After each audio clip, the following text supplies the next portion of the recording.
For me, it's the name of the New South Wales side. Look, I know we're biased, Hodjo, but terrific-looking side on paper, no doubt about it. And you got Latrell Mitchell and Stephen Crichton in the centres. Cleary Moses on paper looks a great halves pairing, but players like Dylan Edwards, Isaiah Yeo, Payne Haas. Boys, thoughts on the side? Yeah, I think it's a terrific-looking side. There's not too. I mean, there's only the one debutant, but I'm just wary of Hodjo's gang. At the back, you said you'd like to win 3-0. I didn't say that. You always say that. No, I don't. No. I think it's a well-balanced team. Our kicking game's going to be next level. So Cleary and Moses together. I want to know your thoughts. Who's going to do what? Well, I think the fact that Moses has been thrown the six, I think Laurie's saying to him that you're going to play deputy. And, like, Nathan will run the side. Yep. And I just think what gives me a lot of confidence, I just get the sense it's Nathan's time. You know, like he had a slow start to the year by his standards, but you can see him the last couple of performances hitting peak form. I think he's primed.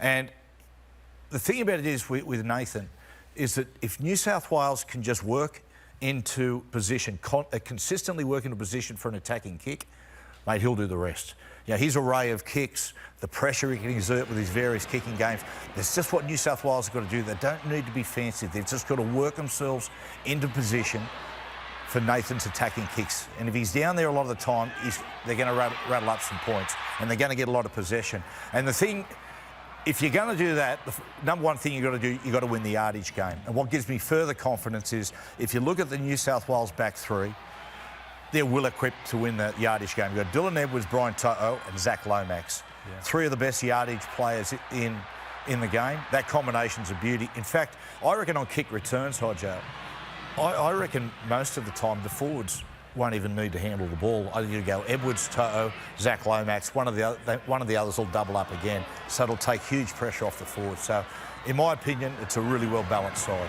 Yeah, look, if you look at their, like you said, 100% their back three should do majority of the work in the backfield, and that's what really sets the tone. That's what Queensland have always been good over the last 15 years. Like, we've always come out of the backfield quite well, but... Except last year. Well, we got bored of winning, so we're going to let you win so we get like we want to play. Because Origin was going to die, wasn't it? That's what you said. That's what you guys said that. That's why we hated you for so long, because you said that. But I've got a question. Like, with Jerome Luai, is it like I would have liked to see him in your team, only because he upsets Queensland. Like last year, he was a dog, and I mean that in respect. Like he was in their face, he upset them.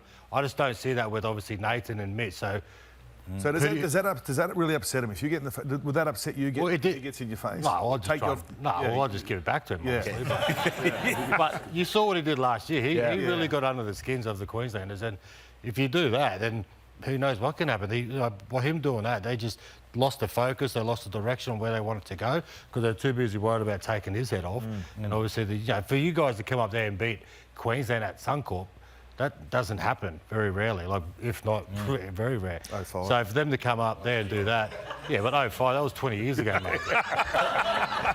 26. That was 20 plus. I feel he was a bit unlucky, Jerome. Yeah, definitely. He was only a bees off winning the Wally Lewis medal behind Angus. I think it was Mitch's kicking game. I think the long kicking game of Mitch Moses. He's got a strong kicking game.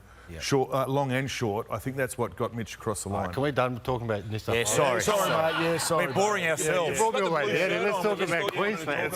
Why are you wearing a blue shirt? I don't know. I just wear what I'm told, mate. Looks great. Not like you, blokes. You just carry on and don't want to wear this and don't want to wear that. Yeah, sure. Yeah, I've gone for the check Us Queenslanders do what we're told, mate. But obviously, my eye catcher is the Queensland team. Obviously, there's a lot of speculations about the couple of debutants that we got.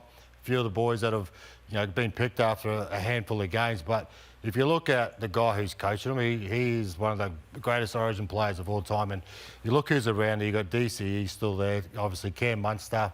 I love the inclusion again of Big Tino. I think having him not on the side last year, just his aggression, what he brings to that football side.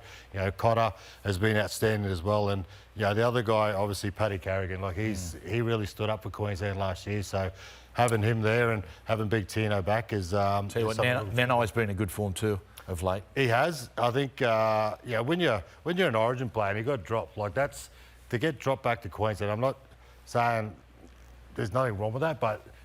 I think that was the kick in the butt that he actually did, and he's worked his butt off to get back to where he is. So Obviously, for me, the debutant playing in the centres. That's my question to you. What you're in his ear. What do you say to him about? Because he's marking Latrell. Now Latrell's 8 games, scored 7 tries, hasn't lost a series.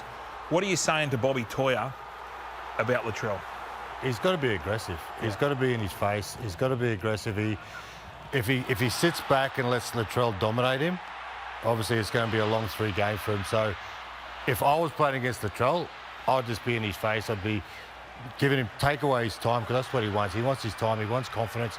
He wants to know that he's going to get it over you. So we saw like what he did to Willie Chambers for a few years. Like, he just isolated him. So I think for the young Robert, he needs to get in his face and just be aggressive as much as he possibly can. Who gave you advice on your debut? Like, who was in your ear? You. I did? You. No, well, Lockie didn't catch the balls, mate. Yes. No, look, I don't know. I was obviously playing for the Roosters at the time, and then I got picked on the wing, where I've never played the wing in my life, and I just saw a couple of opportunities to pass the ball. I think Rico got a try off one. Yeah, of the I think we may have a bit of that vision, actually. Have a look at it. So, this is your debut. Hodges, you want to talk us through this little... No, I do not, mate. I can't remember it, mate. Too many head knocks, mate. Look at that. I got one there for my man. One there for my man BA. We played schoolboys together. So but I think this is a good... You didn't have the... But in all seriousness, Hodges, you didn't have your best game in game 1, but then you've gone on and played another, what? How many more Origins after this? 23. 23 Origins after this. So, yeah. Well, it goes to show, like, everyone has their shit game, but 23 Origins after that. Going to go home sad now. I really thought Lockie let you down there, by the way. Yeah, right. Bloody hopeless. Hey, mate, I got dropped after my first Origin too, so it's all good. I got dropped after everyone I played, but tell you what, the 4 games were outstanding. Hey, just seriously question that, like, because a lot of players, young players, be watching that, and you know, like, having a bad game at that sort of level can really impinge on someone. That night, any tears that night when you're laid in bed? A lot. Yeah, right. A lot, because as you guys, like, you grow up, that's all you want to do is play for your state. And I got my moment in time, and I felt I let my whole state down, let my family down. I think I was at the Roosters. I didn't come home for 2 weeks. That's how badly I took it. At the Roosters, that was quite a thing, though. Yeah. But then after that, the year after, I did my knee. I did my ACL when it was Sandcorp. And then, so I just thought, well, the first 2 games, I wasn't meant for Origin, but then I worked hard. And I think that's what I've always talked about now, even with my own son when he's playing football. It's about going through those tough times, learning, and then executing what you need to do better.